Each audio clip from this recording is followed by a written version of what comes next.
keep me down. Borderlands 3 is out on September 13th, and yeah, there's a bunch of information about the game out there already. But after we got the chance to play through 2 new sections of the game, we found out 13 new things that you need to know about Borderlands 3. Some from our interview with creative director Paul Sage, and some from, playing the game. So, from Flak's pets being inspired by Pokemon and World of Warcraft, to why Handsome Jack's mask popped up for the briefest of seconds in that teaser trailer, here's 13 new things we found out about Borderlands 3.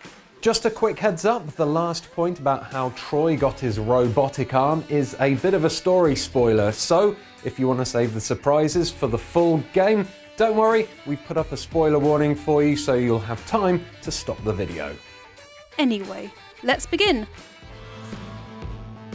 Smaller, holographic bounty boards specify the person or thing you have to kill. To paraphrase Team Fortress 2's Sniper, no matter where you are, someone is always going to want someone else dead. Especially on Pandora.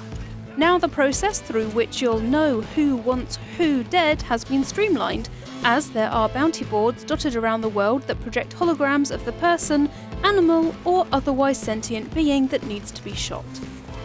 It helps to distinguish them from more story-driven side quests, and has the added bonus of making you feel like a hitman, or woman, or sentient non-binary robot with a fondness for animals. Your choice. Crazy Earl now sells cosmetics, not gun upgrades.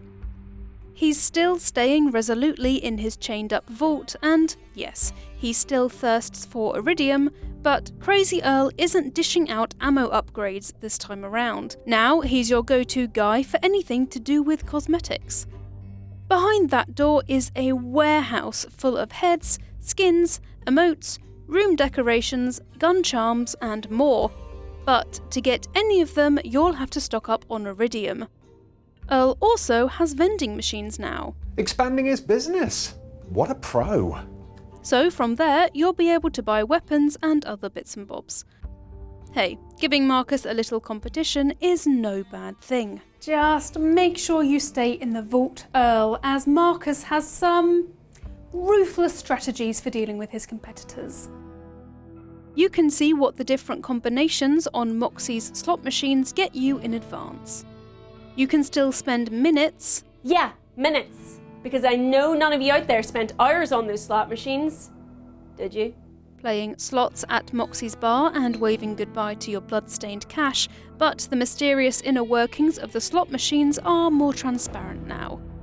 Above the actual slots are now images that show what each combination will get you, so it's far less cryptic than before. Is a cherry better than a $sign? What does a bell mean? Now you can find out. You'll still have zero influence over the combinations you end up getting, but at least you're better informed now. There's more emphasis on puzzle solving. Previous Borderlands games, apart from Tales from the Borderlands, have always been great advocates of the shoot first, ask questions later school of thought. This time though, judging by the hours we spent with Borderlands 3, puzzles are a much bigger part of quests. During our time on Eden 6, the swampy bog planet with alien dinosaurs and monkey-like creatures who can wield guns, we had to figure out how to get into locked rooms, which was done by shooting targets or mantling our way through a conveniently Vault Hunter-sized window. In a new area called the Droughts, we had to find tiny targets and snipe them from a distance too, so prepare yourself for some quests where you have to use problem-solving skills in Borderlands 3. Flak and their pets are partly inspired by Pokemon and World of Warcraft. Flak might not have blood beating through their veins, but they sure have a big old heart. Paul Sage told us that for Flak, their player fantasy was to have a Vault Hunter who nurtured their pets. This was inspired by Pokemon and World of Warcraft hunters. In those games, your pets and Pokemon follow you around the world and help you out in battles. In Borderlands 2, Deathtrap was summonable, but he didn't stay by your side the whole time. So this time around, Gearbox have gone in the other direction, making sure that your pet stays by your side the whole time you're running through the worlds, with Flak's skills merely powering up your already present pet. As well as Flak's pets staying beside them all the time, you can also choose between 3 different animals, give them a special name, command them to attack enemies, and, of course, pet them. Aww. There are decodable messages from the Iridians scattered around each planet. Enigmatic. Deadly. Dead. Those 3 words are all accurate ways to describe the Iridians, although with the appearance of the Watcher in Borderlands the pre-sequel, there's no telling whether all the Iridians are actually gone for good. Borderlands 3 might answer that lingering question about where all the Iridians went though, as throughout the game you'll find lore about the Iridians scattered across the various planets. Full Sage told us that those bits of lore will give you background on the Sirens, the Iridians themselves, and much more. Right, so if you watch the black and white teaser trailer as carefully as Marcus watches his dollars, because he's a smart businessman, you'll have noticed that Handsome Jack's mask pops up for literally 1 second, if that. Full Sage told us why the charismatic villain appeared, saying that his mask was paying tribute to what came before. Like it or not, and chances are you like it if you've heard Handsome Jack say, like, anything, Handsome Jack's influence hasn't quite disappeared yet, according to Sage. Sage did cryptically tell us that if there is ever anything else that shows up about him, great. Anyway, Sage also says that appearance of Handsome Jack's mask is a bridge for people who played previous games, something else to tie Borderlands 3 to its past.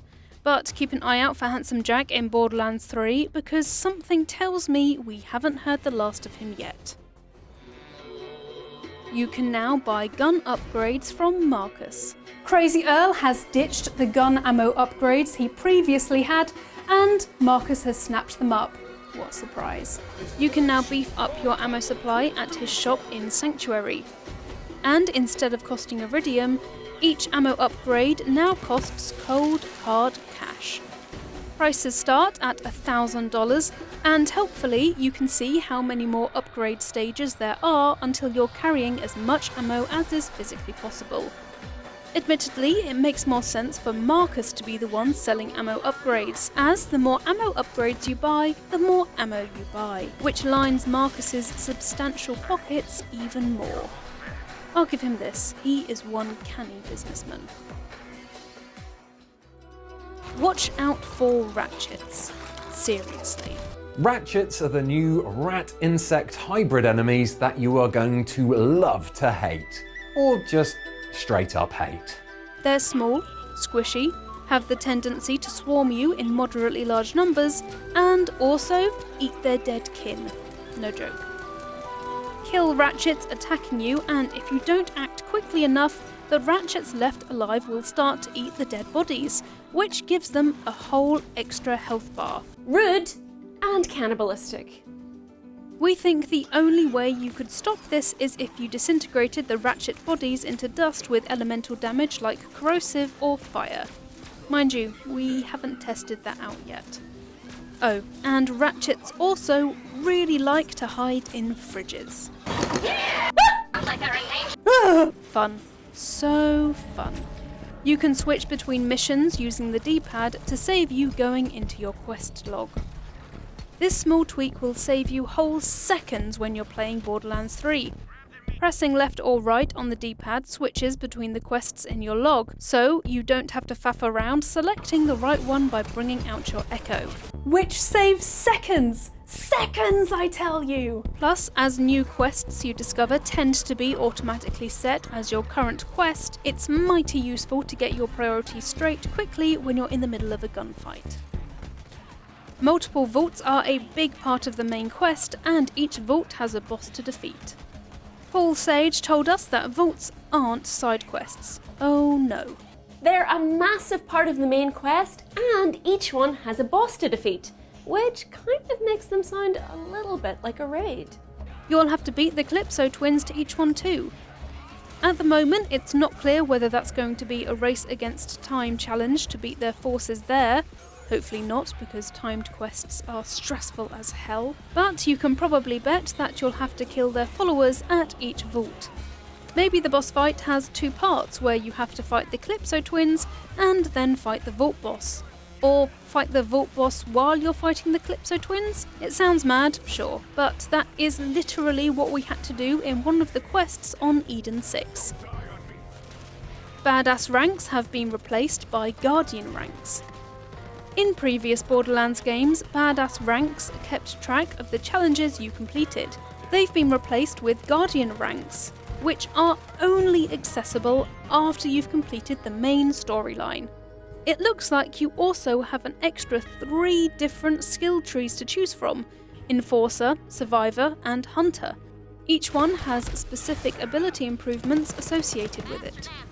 Survivor is related to things like fight for your life, max health, and shield capacity, the things that really matter when you're stuck in a corner with enemies all around you. Enforcer is much simpler. Those of you that like playing as tanks will love this one, as it's all about that sweet, sweet damage and increased fire rate. And Hunter is for those of you who prize accuracy over damage, with bonuses to your reload speed, the cooldown time of your action skills, accuracy, and the ability to get rarer loot out of loot drops. Looty. Who knows what you'll have to do to get Guardian tokens, but if it's like Badass ranks, you'll probably have to complete a bunch of specific challenges. Okay, so now it's time for a spoiler warning about Troy, one half of the Calypso twins. If you don't want to find out how Troy got his robot arm and whether he's actually a siren or not, stop watching right now. We'll give you some time to close the video.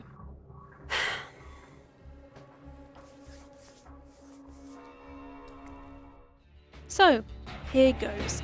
Troy and Tyreen were conjoined twins, hence Troy's robot arm and his potential siren powers. Paul Sage told us how Troy lost his arm. Turns out Troy had to be cut off of Tyreen, or vice versa, and lost his arm in the process, hence his replacement, giant robot arm.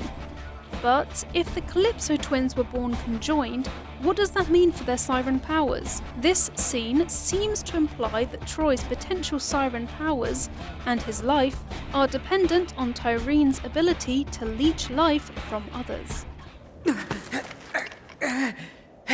You're a siren? Yeah, well, runs in the family. I'm the siren. He's just a parasite. Literally, when we were born, our father had to cut him off me. Now I'm the only thing keeping him alive. In that scene, she calls him a parasite, and then it looks like she reluctantly uses her power to heal him.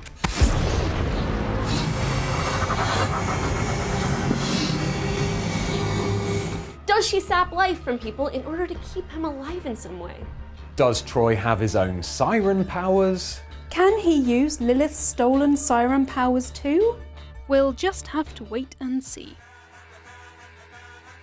So, those are the 13 new things we found out about Borderlands 3. If you liked our video, number 1, thank you. Why not subscribe to Eurogamer, hit that like button, and tap the bell icon to be notified when another video goes live. And believe me, Vault Hunter, we've got a ton more Borderlands 3 stuff coming, so you will want to do just that. So, see you next time, Cupcake. I'm gonna do like a proper, like, drag race. Enigmatic.